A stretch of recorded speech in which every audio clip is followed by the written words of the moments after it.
आज की क्लास में मैं फिर आप लोगों के साथ क्लास 12 की फिजिक्स का नेक्स्ट टॉपिक वेव ऑप्टिक्स का डिस्कस करने वाले हैं। पिछले क्लास में मैंने आप लोगों के साथ में मेनली रूप से डिस्कस किया था रे ऑप्टिक्स के बारे में, जिसमें आपको प्रिज्म के बारे में, रिफ्रैक्शन के बारे में मैंने डिस्कस किया था। फिर उसके बाद डिस्पर्सन के बारे में डिटेल से डिस्कस किए थे। फिर उसके बाद फाइनली जो आप लोग का था वो natural phenomena which is related to refraction and dispersion. तो इन सारे टॉपिक्स के बारे में मैंने डिस्कस किया था। और इस क्लास में मुझे पर्टिकुलर जो डिस्कस करना है, जो कि इसके बारे में कुछ बेसिक हमने पहले क्लास में ही रे ऑप्टिक्स में डिस्कस किया था कि एक्चुअली लाइट का जो नेचर है ड्यूल नेचर आता है।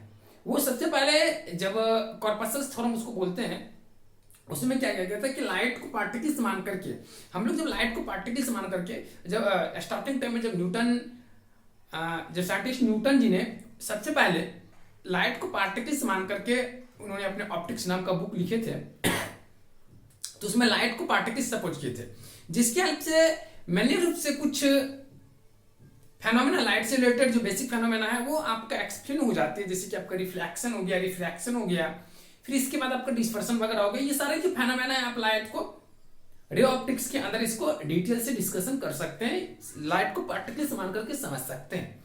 लेकिन जब इसके बाद हाइजन नाम के साइंटिस्ट थे, उन्होंने क्या किया कि फर्दर उन्होंने डिस्कस किया लाइट के बारे में, और उन्होंने बोला कि light behaves as a wave. तो लाइट को जब उन्होंने वेव की तरफ बिहेव किया, तो फिर वहां पे क्या हुआ, ईच अदर दोनों का फैक्ट, वहां पे दोनों का फैक्ट जो हुआ, मतलब न्यूटन जी का और यहाँ पे हाइजन, दोनों का फैक्ट जो एक दूसरे को कंट्राडिक्ट कर रही थी। तो जब कंट्राडिक्ट कर रही थी, तो ये जो बातें थी हाइजन की हेल्प से जितना भी आपका रे ऑप्टिक्स में जो हम लोग जो भी फेनोमेना पढ़ते हैं उसको भी एक्सप्लेन किया जा सकता है वेव ऑप्टिक्स की हेल्प से, एज वेल एज अदरवाइज और भी जो भी आपका लाइट से रिलेटेड फेनोमेना है, जैसे आपका डिफ्रैक्शन हो गया, इंटरफेरेंस हो गया, पोलराइजेशन हो गया, ये सारे फेनोमेना भी क्या किया जा सकता है, लाइट को वेव मान करके प्रूफ किया जा सकता है, समझा जा सकता है।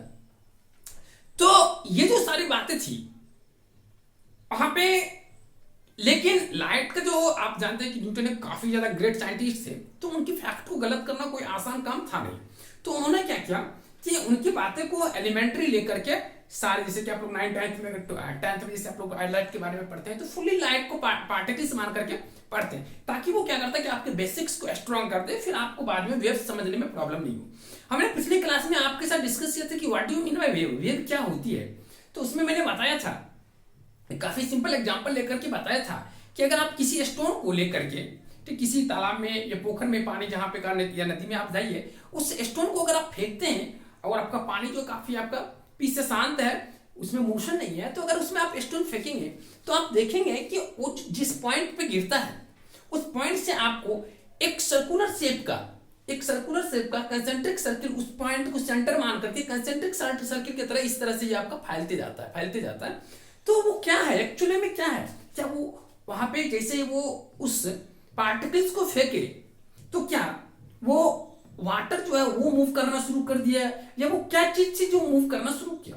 तो एक्चुअली में होता है ना कि जब उसको फेंकते हैं तो वहां पे जो डिस्टरबेंस है, ठीक, वाटर जो आपका मीडियम है, उस मीडियम का डिस्टरबेंस हो जाता है। ठीक, अब मीडियम का डिस्टरबेंस होगा तो ऑटोमेटिक क्या होता है कि उसमें कंसिक्यूटिव मोशन होना शुरू हो जाता है। ठीक, लेकिन वो जो होती है वो एक ही प्लेस पे होती है। ठीक, वो एक ही प्लेस पे होती है, केवल वो उसके बगल वाले पार्टिकल्स को एनर्जी देती है, वो बगल वाले पार्टिकल्स को एनर्जी देती है, और कंटिन्यूसली रूप से जो आपका मोशन होती है वो चलती रहती है। तो वो जो कॉज है, वो जो रीजन है, उसी को हम लोग वेव कहते हैं। ठीक, तो वेव जो है आपका, ये थोड़ा सा ज्यादा माइक्रोस्कोप, वेव जो है आपका थोड़ा सा ज्यादा आपको डीप ने देखना पड़ेगा। इसी तरह से आप कई जगह पर देख सकते हैं वेव के कंसेप्ट के बारे में। आप अगर चाहे तो जैसे लाइट के बारे में, तो हम आपको जब इलेक्ट्रोमैग्नेटिक रेडिएशन पढ़ा रहे थे, इलेक्ट्रोमैग्नेटिक वेव पढ़ा रहे थे, तो उसमें भी आपको हम यहाँ पे पढ़ा रहे थे, तो वेव थी कंसेप्ट में। तो यहाँ पे आप देखिए थे कि मैंने वेव का जो ग्राफ लिए थे, वहां पे साइनसॉइडल लिए थे, तो उसमें साइन का ग्राफ, कॉस का ग्राफ, तो इस तरह से वेव का जो होता है आपका पथ होता है। वो इसलिए कहा जाता है कि आप लाइट को अगर पार्टिकल्स मान करके सपोज करेंगे, तो आप जानते हैं कि light travels always in straight line. लेकिन अगर वेव के कंसेप्ट में आएंगे तो लाइट जो होती है वो वेव की वो स्ट्रेट लाइन में नहीं ट्रेवल करती है, क्योंकि वो जो होती है वेव की तरह साइनसॉइडल पथ पे वो क्या करती है, ट्रेवल करती है। तो चलिए हम लोग सबसे पहले इसके बेसिक्स के बारे में कुछ डिस्कस कर लिए। अब जो हम लोग करते हैं, ठीक, सबसे पहले स्टार्ट करते हैं। आपके बुक का सबसे पहला थ्योरी है वो है Huygens principle. Huygens principle, Huygens principle क्या करता है? सबसे पहले हम लोग इसके फैक्ट को लिखेंगे, उसके बाद फिर हम इसके एक्सप्लेनेशन की तरफ चलेंगे। तो हाइजेन प्रिंसिपल क्या होता है, इसको लिखेगा the light from a source propagates in the form of waves with a very high velocity through a hypothetical medium।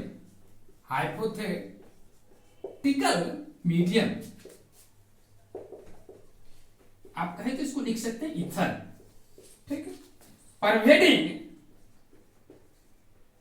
Pervading का मतलब होता है व्याप्त, एनफ, या इसको हम लोग कह सकते हैं फैलना भी होता है इसका मतलब। तो यहाँ पे करता है कि the light from a source propagating in the form of waves with a very high velocity through a hypothetical medium ether pervading everywhere. मतलब हो गया यहाँ पे चारों तरफ फैलते हुए वो लाइट जो होती है वो क्या करती है, आपको प्रोपेगेट करती है in a medium pervading everywhere in the universe. Further nature is confirmed as transverse and ether is negated। आप लोग को दिख रही है नीचे में ether is negated। तो यहां पे ये क्या बोल रहा है, ध्यान से सुनिएगा। हाइजेन प्रिंसिपल क्या कहती है, इस बात को सबसे पहले हम लोग समझते हैं। The light from a source propagates in the form of waves with a very high velocity. तो कहता है लाइट जो है वो प्रोपेगेट जो करता है वो हमेशा हाई वेलोसिटी से ट्रेवल करता है। यही तो वजह है जिसके कारण हम लोग नहीं महसूस कर पाते कि लाइट जो होती है वो कर्व में भी ट्रेवल करती है, एज ए साइनसॉइडल पथ पर भी ट्रेवल करती है। वरना अब मान लीजिए एक छोटी सी बात है, अगर आपको किसी कॉइन को आप रोल करते हैं तो अगर कॉइन को रोल करेंगे, अगर उसकी स्पीड को काफी तेज रखते हैं तो फिर कोई चांस ही नहीं बनती है कि वो कर्व पथ पे ट्रेवल करेगी, वो डेफिनेटली स्ट्रेट फॉरवर्ड वो चलेगी। तो सिमिलरली इसके साथ यही कंडीशन है। वो तो हम लोग कितना भी फेंकेंगे तो बहुत, मान लीजिए 10-15 के स्पीड में फेंक देंगे, लेकिन इसके साथ अगर आपका आता है ये लाइट जो कि 3 × 10 टू द पावर 8 मीटर पर सेकेंड से जो ट्रेवल करेगा,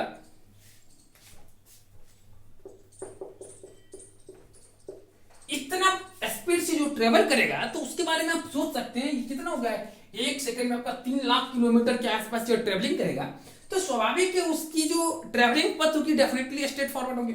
फर्दर हम लोग जब उसके माइक्रोस्कोपिक लेवल की बात करते हैं तो हम लोग को जब वेव कंसेप्ट में आते हैं तो पता चलता है कि यह आपका स्ट्रेट पथ पे नहीं ट्रेवल करता और किस पथ पे चलता है, ये आपका साइनसॉइडल पथ पे चलता है। लेकिन ये बोल रहा है कि जो लाइट जो है वो काफी हाई वेलोसिटी से चलती है, थोड़ा हाइपोथेटिकल मीडियम, और वो जो मीडियम होता है उसको हम हाइपोथेटिकल बोलते हैं या ईथर कहते हैं। Pervading everywhere in the universe, मतलब यूनिवर्स में चारों तरफ फैलते हुए, बिल्कुल आप कहीं से भी एक पॉइंट मान लीजिए वहां से लाइट अगर आपका प्रोपेगेट्स करता है, स्टार्ट करता है, ओरिजिनेट होता है, तो उस केस में फिर वो फैलते जाता है चारों तरफ और पूरे यूनिवर्स में वो फैलते जाता है। जस्ट लाइक अगर मान लीजिए सन को एक पॉइंट की तरफ बिहेव कीजिए तो सनलाइट क्या है, पूरे यूनिवर्स में क्या वो प्रोवाइड किया हुआ है। तो यहाँ पे further nature is confirmed as transverse and ether is negative. और फाइनली क्या कहता है कि वो जो आपका मीडियम है ना उसको हम लोग ट्रांसवर्स की फॉर्म में कहते हैं और आपके यहाँ पे ईथर को जो उसको निगेट कर देते हैं।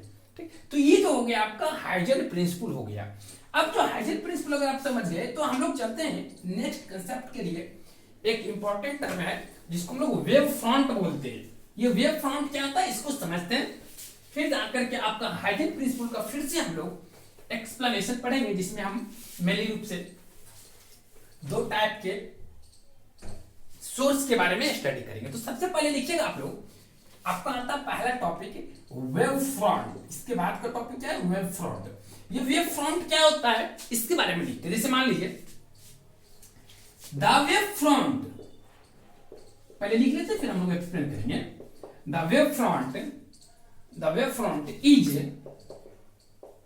The locus of point, is the locus of points vibrating in same phase.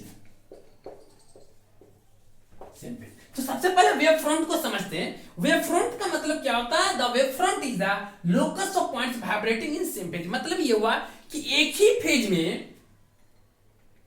Phase में आपका सारे कलेक्शन ऑफ पॉइंट जो होते हैं, जो कि आपका एक लोकस को फॉर्म करता है। लोकस एक बहुत ही इंपॉर्टेंट टर्म है, बहुत ही इंटरेस्टिंग है। यह मैथमेटिक्स में एक सेपरेट इसका ज्योमेट्री में चैप्टर आ जाता है। लोकस को डिफाइन किया जाता है collection of point which is drawn, it is a collection of point which is drawn according to given condition of geometrical. तो इसमें एक पर्टिकुलर ज्योमेट्रिक कंडीशन दिया हुआ रहता है और उसके अकॉर्डिंग हम लोग पॉइंट को ड्रॉ करते हैं। जैसे कि मान लीजिए हम लोग ले लेते हैं स्ट्रेट लाइन, और स्ट्रेट लाइन का परपेंडिकुलर, अगर हम परपेंडिकुलर बाइसेक्टर खींचते हैं इस स्ट्रेट लाइन बीसी का, and we take any point that lies on perpendicular bisector of BC, then it is always equidistant from each, that means from B and C. अगर आप कोई line BC लेते हैं और आप यहाँ पे इसका परपेंडिकुलर बाइसेक्टर खींच लेते हैं और परपेंडिकुलर बाइसेक्टर पर का कोई पॉइंट उठा करके आप इसकी दोनों एक्सट्रीम पॉइंट जो है आपका बी एंड सी दोनों को ध्यान करेंगे, तो वहां से ये इक्विडिस्टेंट होता है। तो इट गिव्स, तो यहाँ पे जो इक्विडिस्टेंट दिया ये आपका ज्योमेट्रिकल कंडीशन हो गया। तो और यहाँ पे क्या हुआ? ये कलेक्शन ऑफ पॉइंट हो गया। ये सारा जो कलेक्शन ऑफ पॉइंट है जो इक्विडिस्टेंट है, यही आपका इसका क्या हुआ? इस बीसी स्ट्रेट लाइन के लिए आपका लोकस ऑफ पॉइंट हो गया। क्या हो गया? लोकस ऑफ पॉइंट हो गया। चलिए तो बाद में हम डिस्कस करेंगे, ये तो मैथमेटिक्स की पोर्शन आ जाता है, फर्दर हमने एक्सप्लेन कर दिया। चलिए तो आपका वेव फ्रंट की क्या डेफिनेशन हुआ? The wave front is the locus of point vibrating in same phase, जो एक ही फेज में आपका वाइब्रेट करता है।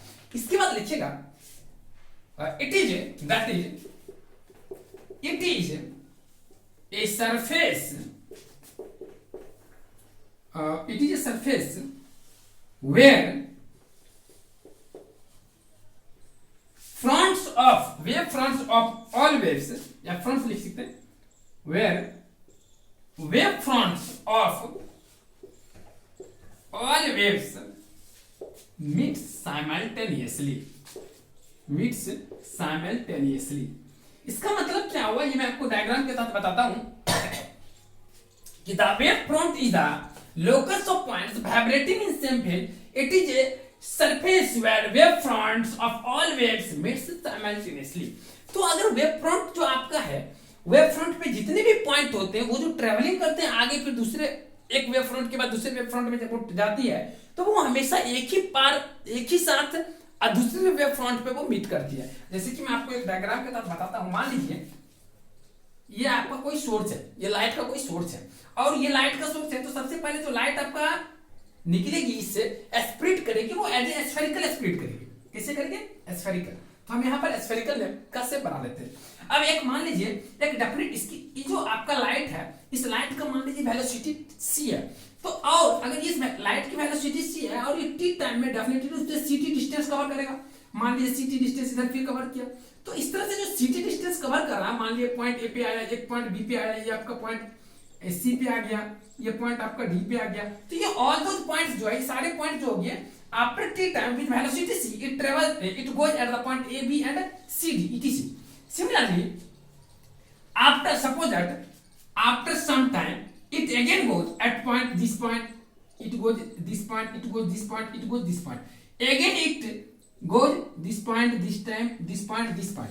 Finally suppose that it is as like it, that is, यहां पे कहने का मतलब ये हुआ कि अगर ये वेव फ्रंट, ये जो आपका वेव फ्रंट है, ये आपका वेव फ्रंट इस तरह से है, तो यहाँ पे लाइट इसे एक टाइम टी पे के बाद क्या होता है कि जितने भी लाइट स्प्लिट करेंगे, तो मान लीजिए कि लाइट एक मिनट के लिए मान दे कि लाइट वे है, वास्तव में तो वो वेव है। तो अगर मान लीजिए एक लाइट वेव इधर गई, एक वेव इधर गई, एक वेव इधर गई, एक वेव इधर गई, तो उसके समय क्या होता है कि एक पर्टिकुलर टाइम के बाद ये टी टाइम के बाद सारे जो होंगे इस पॉइंट पे पहुंचेंगे, फिर एक डेफिनेट टाइम इंटरवल के बाद ये फिर यहाँ पे जाएगी, फिर दूसरे डेफिनेट टाइम इंटरवल यहाँ जाएगी, इस तरह से फाइनली ये यहाँ पे पहुंचेगी। तो स्टार्टिंग में जो होती है वो आपका एस्फेयर शेप का होता है। जैसे जैसे ये जाता है तो इसकी अपर्चर जो होती है उसको हम लोग कह सकते हैं रेडियस ऑफ कर्वेचर वो बढ़ती जाती है और फाइनली ये क्या हो जाती है, प्लेन हो जाती है। ये क्या है, प्लेन है। ये लाइन मत समझिए, ये प्लेन की तरह है। हम लोग प्लेन का फिगर नहीं बना सकते, अगर बनेंगे तो फिर आपको समझने में दिक्कत हो जाएगा, बना देंगे तो, इसलिए हम नहीं बना रहे। तो ये आपका क्या होगा, प्लेन। तो एट इनफिनाइट डिस्टेंस पे अगर कवर करेंगे तो वो सोर्स से जो आपका इसका जो वेव फ्रंट हो जाता है वो आपका एक प्लेन की तरह बिहेव करना शुरू कर लेता है। तो अब इसके बारे में थोड़ा सा और लिख लेते हैं, तो देखिए और भी आपको मजा आ जाएगी। ऊपर वाला पार्ट रन कर लेते हैं। ये फिगर को आप लोग बना लीजिए और देखिए, लिखिए। ये जो आपको पता है ना, इसको हम कहते हैं पॉइंट सोर्स के बारे में बता रहे हैं, ठीक। वो आपका वेव फ्रंट का उतना ही टॉपिक था, वो मैंने आपको बता दिया। अब लिखिए, तो ये पॉइंट सोर्स हो गया, यहां तक आ गया। अब जो लिखिएगा for a point source topic है, इसके बारे में। For A point source S, अगर मेरा एस कोई पॉइंट सोर्स है तो for a point source S the waves in A time T it travels distance city all waves या all around and reach simultaneously at points A, B, C, D dot dot dot. तो यहाँ पे ये जो आपका, यहाँ देखिएगा, ये जो आपका ये आपका सोर्स है, यहाँ से A, B, C, D पे साइमल्टेनियसली पहुंचा, उसी बात को हमने लिखा। ये डिस्टेंस कितना कवर किया, ct with velocity c after time interval t, मतलब यहाँ पे t टाइम के बाद ये point A, B, C, D पे आपका पहुंच गया। फिर हम लोग लेते हैं the surface touching these points, नीचे वाला पार्ट रब कर लेते हैं।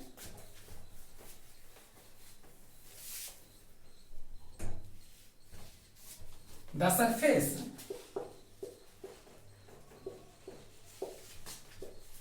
touching these points creates a sphere, thus a point source, the wave front at a finite distance, the surface touching these points creates a sphere, thus a point source, the wave front a finite distance is a spherical shape.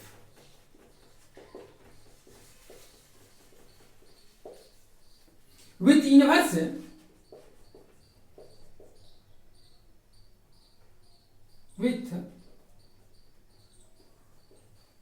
increasing in distance, the sphere extends and hence the curvature decreases at a very large distance.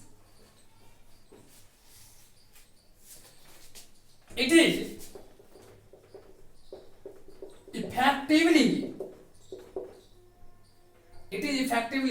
at a large distance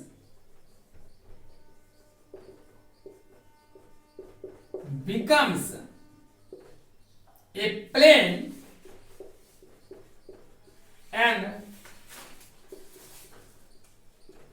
propagation of light will be a parallel at each point.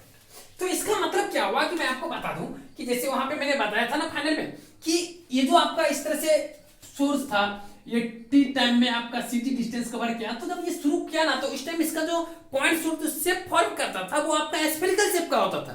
क्या होता था, spherical shape का होता था। लेकिन जैसे जैसे ये आगे बढ़ती थी, जैसे जैसे ये आगे बढ़ती है, तो इसकी जो मतलब ये जो डिस्टेंस जैसे जैसे बढ़ती जाती है, वैसे वैसे क्या होता है कि ये जो आपका क्या कहते हैं इसको, अपर्चर इंक्रीज करती जाती है। और दूसरे लैंग्वेज में आप बोल सकते हैं कि इसकी जो रेडियस ऑफ कर्वेचर है वो डिक्रीज करती जाती है। और जैसे ही रेडियस ऑफ कर्वेचर डिक्रीज करते जाते हैं और आप एक बहुत ही ज्यादा डिस्टेंस पे अगर पहुंचते हैं, एट ए लार्ज डिस्टेंस, तो वो जस्ट लाइक ए प्लेन हो जाती है। ठीक, तो ऑब्जेक्टिव में आप लोग की बोर्ड में इससे दो क्वेश्चन अरेंज करता है। ठीक, जो आपका प्राइमरी वेव फ्रंट होती है फॉर पॉइंट सोर्स के लिए, it is behaves as a sphere, but at large distance it behaves as a plane या line। तो ये आपका लेन, वहां पे लाइन नहीं है, वहां पे आपका प्लेन ही होगा। तो वो प्लेन की तरह बिहेव करना शुरू कर जाता है इनफिनाइट डिस्टेंस पे, क्योंकि वहां पे क्या होता है कि रेडियस ऑफ कर्वेचर डिक्रीज कर जाता है काफी स्मॉल अमाउंट में, काफी ज्यादा अमाउंट में वो डिक्रीज कर जाता है। तो फाइनली वो स्ट्रेट लाइन को फॉर्म कर देता है। तो यही आपका जो है ये पॉइंट सोर्स का एक्सप्लेनेशन हो गया। दूसरा सोर्स आता है, वो आपका आता है लीनियर सोर्स। चलिए तो हम लोग लीनियर सोर्स की तरफ चलते हैं। देखिए लीनियर सोर्स में क्या क्या देना है। सिमिलरली लीनियर सोर्स भी है, बस उसमें क्या होता है कि आपका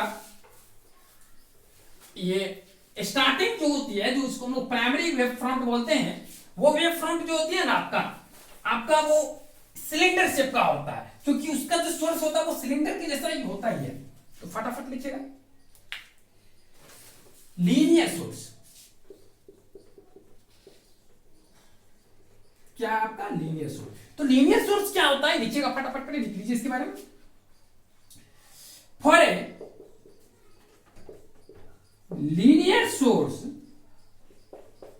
the wave fronts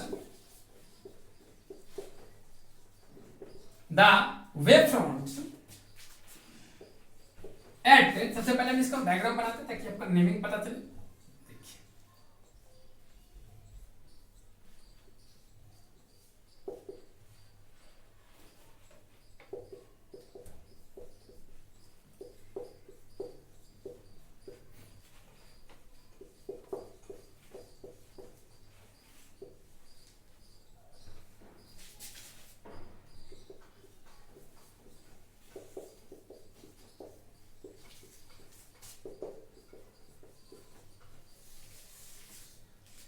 At a finite distance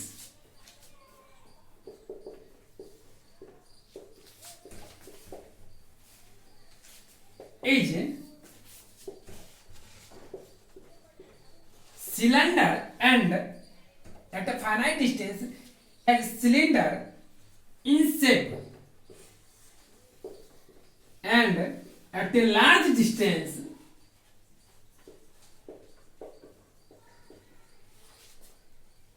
will be as plane या लाइन, लिखिए जो भी लिखना है। तो यहां पे क्या है कि लीनियर सोर्स में क्या होता है, ये आपका ये सोर्स जो होता है आपका सिलेंड्रिकल होता है, और इसका जो प्राइमरी वेव फ्रंट जो होती है, ये जो आपका होता है, ये आपका स्टार्टिंग टाइम में जहां से ये आपका सोर्स का शेप होता है वो आपका बन जाता है सिलेंडर के शेप का। लेकिन ये आपका स्मॉल डिस्टेंस पे ये होता है, लेकिन जैसे ही डिस्टेंस फिर बढ़ाइएगा तो ये फिर आपका लीनियर शेप का बन जाता है। तो ये आपका हो गया लीनियर सोर्स। अगर दोनों सोर्स समझ गए तो हम लोग चलते हैं नेक्स्ट टॉपिक, जो कि आपका है हाइजेन प्रिंसिपल। तो हाइजेन प्रिंसिपल के बारे में अब हम लोग डिटेल में नॉलेज देंगे, क्योंकि वेव फ्रंट समझना पहले जरूरी था। देखिए हाइजेन प्रिंसिपल ये क्या है, पहले इसके बारे में हम लोग लिख लेते हैं, ध्यान से देखिएगा। It is A geometrical construction, it is A geometrical construction. ये क्या है, एक ज्योमेट्रिकल कंस्ट्रक्शन है in which each and every in which it says that each and every points of the primary wave front, the primary wave fronts, each and every points of the primary wave fronts is independent is independent, या ऐसे कह सकते हैं primary wave fronts acts like independent source.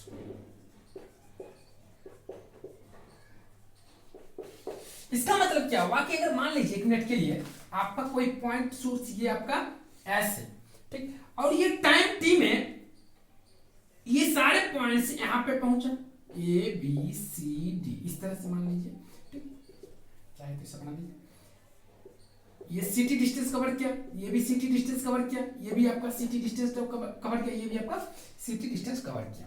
अब क्या है, after time T, ठीक, after time T फिर ये क्या किया, सारे के सारे पॉइंट्स इस पे चले जाएगी। मान लिया आपका डेल टी टाइम में, तो इसका वेलोसिटी तो सी है, तो ये अपना सी इंटू डेल टी कवर करेगा और ये आपका यहां तक चली जाएगी, बी आपका यहां पे आ जाएगी, ये आपका C into del T distance cover करेगी, फिर ये आपका C into del T distance cover करेगी, ये आपका सी हो जाएगी, और ये आपका C into del T distance cover करेगी, ये आपका पॉइंट डी हो जाएगी। तो ये बोल रहा है कि ईच एंड एवरी पॉइंट, जैसे कि आपका ये आपका पहले सोर्स था, पॉइंट लाइट का सोर्स ये था, लेकिन आफ्टर टाइम टी जब ये आपका आगे जैसे ये स्प्रेड किया, जैसे ये फैलना शुरू किया, तो उसके समय क्या हुआ कि A B C D point पे पहुंचा। तो A B C D point पे पहुंचा ना, तो ये जो पॉइंट होता है ये सारा आपका, तो यहाँ पे ए बी सी डी तक गया, फिर यहाँ से ये दूसरे पॉइंट पे यहाँ पर ए बी सी डी में गया, कितना टाइम है, डेल टी टाइम है।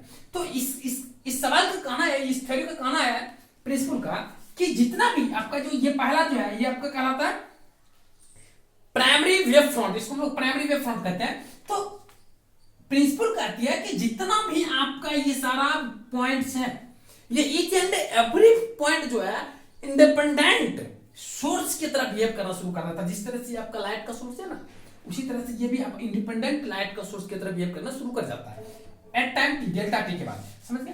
तो वही आपका हो गया। तो इसको थोड़ा सा हम लोग लिख लेते, लिखिएगा, for a point source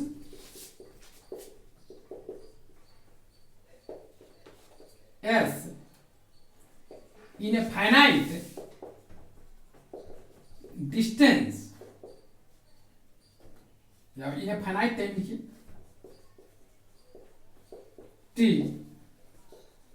the waves covering distance ct। तो ये जो आपका सोर्स एस है, इससे जो लाइट आपका स्प्रेड करेगी, तो टी टाइम के बाद क्या होगा, वो सिटी डिस्टेंस कवर करेगी, उसी को मैंने एक्सप्लेन किया। फिर लिखना है इन्हें फाइनाइट डिस्टेंस सिटी, और इसमें एक और सेंटेंस लिख लिया, एंड रीच साइमल्टेनियसली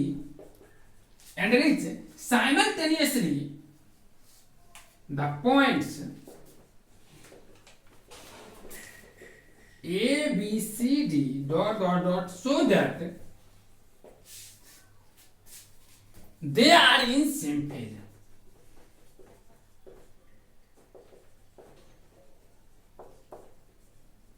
अब देखिए सारा का सारा एक ही टाइम में, मतलब एबीसीडी में पहुंचेगा, एक ही सर्कुलर पथ पे, देखिए यहाँ पे स्फेरिकल पथ पे पहुंच रही है, तो डेफिनेटली रूप से सारा का सारा सेम फेज में होगा।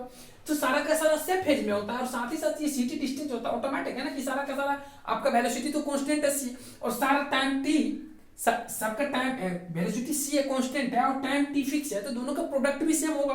तो डेफिनेटली रूप से डिस्टेंस होगा, distance equal to time into velocity, जो कि आपका डिस्टेंस कांस्टेंट होगा। तो ईच एंड एवरी सोर्स जो आपका ये मूव कर रही है इन ईच डायरेक्शन में, ये सारा का डिस्टेंस क्या होगा, सिटी होगा। तो इसलिए मैंने यहाँ पर एबीसीडी की तरह यहाँ पे डिनोट कर दिया। अब देखिएगा ऊपर वाला पार्ट ड्रॉ कर लेते हैं, द पॉइंट्स, इसके बाद लिखिएगा the points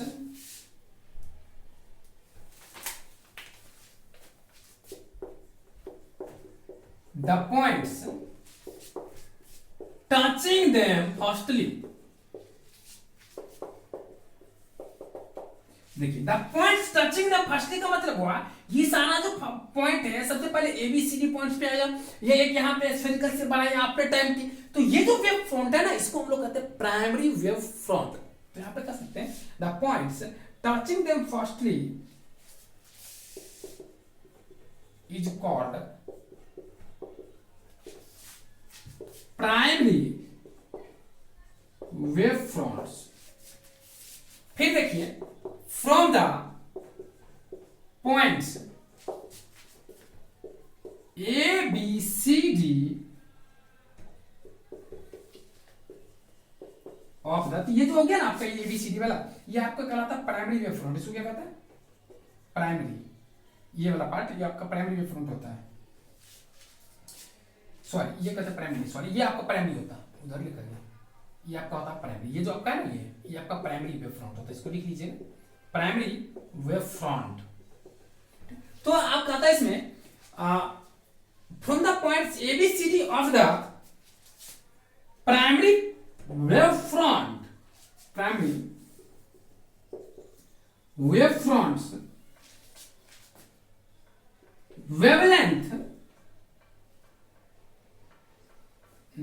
wavelength wave fronts phrase wavelets, ये जो आपका है ना, इसको हम लोग फ्रेज वेवलेट्स बोलते हैं। ये जो आपका पूरा है ना, ये एक आप लोग ये हम लोग डे टू डे लाइफ में इस तरह के सामान देखते हैं जो हम लोग हाथ में कंगन के जैसा पहनते रहते हैं, वेवलेट्स होता है, उसी तरह से होता है आपको क्या, इसको हम लोग phrase wavelet of the primary wavelets, it's फ्रे वेवलेट्स, देख सकते हैं। इस पार्ट को कर ले,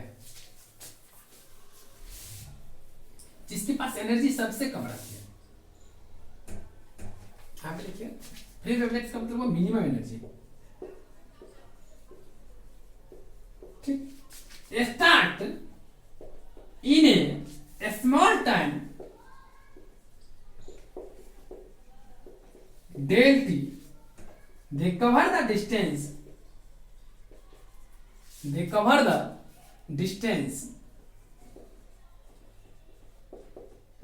c into del t and reach simultaneously, and reach simultaneously at points a dash b dash c dash dot dot dot d dash।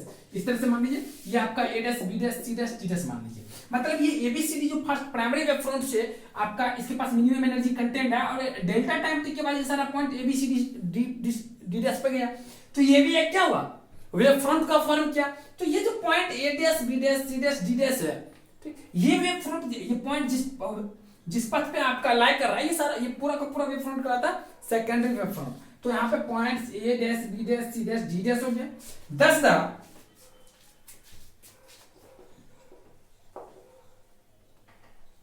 All points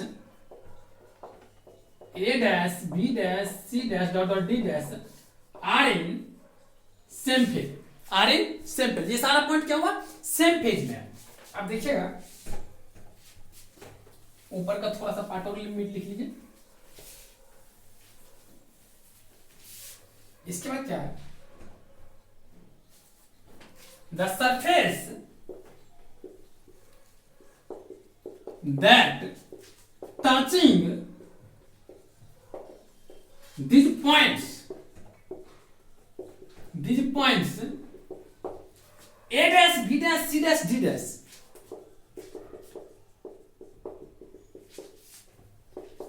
इस तरह से बहुत सारे पॉइंट्स में are called secondary wave fronts, are called secondary wave fronts, are called secondary wave fronts। तो wave fronts का meaning जो होता है आपका यही होता है, ये आपका सेकेंडरी वेव फ्रंट्स हो गया, प्राइमरी वेव फ्रंट्स हो गया। तो आप लोग की जो एग्जाम में पूछता है ज्यादा करके वो ये पूछता है कि ये जो वेव फ्रंट है, वहां पे सवाल में आप लोग से ये पूछेगा कि आपका जो ये प्राइमरी वेव फ्रंट होता है, एग्जाम में डायरेक्ट क्वेश्चन पूछता है कि what do you mean by wave front end what do you mean by primary wave front end secondary wave front. तो आप इसके इस तरह से एक्सप्लेन करने की कोशिश करेंगे तो और बेहतर रहेगा, वरना आपका जो डेफिनेशन हमने शॉर्टकट में लिखा है ऐसा मत लिखिएगा कि एडस बीडस सीडस को जो टच करे, क्योंकि यहाँ पर तो पॉइंट है नहीं। तो अगर ऐसा लिखते हैं तो आपको जो डायग्राम बनाना पड़ेगा, तो ये भी आपका सटीक डेफिनेशन हो जाएगा। तो आप जिस तरह से लिखना पसंद करें तो आप लिखिए। चलिए, तो आज का जो ये क्लास है ना हम यहीं पे ऑफ करते हैं, और कल की क्लास में फिर जो होगा, जो आपका इतना ही टाइम का करीब करीब आधा घंटा का क्लास होगी, जिसमें हम मेनली रूप से डिस्कस करेंगे refraction and reflection on the basis of waves. तो वेव के हेल्प से हम लोग रिफ्लेक्शन प्रूफ करेंगे, क्योंकि हम लोग तो रिफ्लेक्शन का जो एक्चुअल मीनिंग पढ़े हैं क्लास 10th में, ये नीचे के क्लास में वही हम कंसेप्ट देखेंगे कि क्या ये वही चीज को प्रूफ करती है जो हम लोग वहां पे पढ़ते हैं तो पढ़ें। तो यहाँ पे वहां पे हम लोग लाइट को पार्टिकल समझ के पढ़ाई कर रहे थे, लेकिन यहाँ पे हमें लाइट को वेव मान करके चलना पड़ेगा। और विद द हेल्प ऑफ या by supposing light as wave you have to proof refraction and reflection, that means you have to explain it. तो आज के क्लास में इसी टॉपिक के साथ एंड कर लेता हूँ, ओवर कर लेता हूँ, और फिर अगले क्लास में हम डिस्कस करेंगे आपका जो मैंने रूप से आपका आएगा refraction and reflection on the basis of wave. Thanks all of you, bye, फिर मिलते हैं अगले क्लास में हम लोग।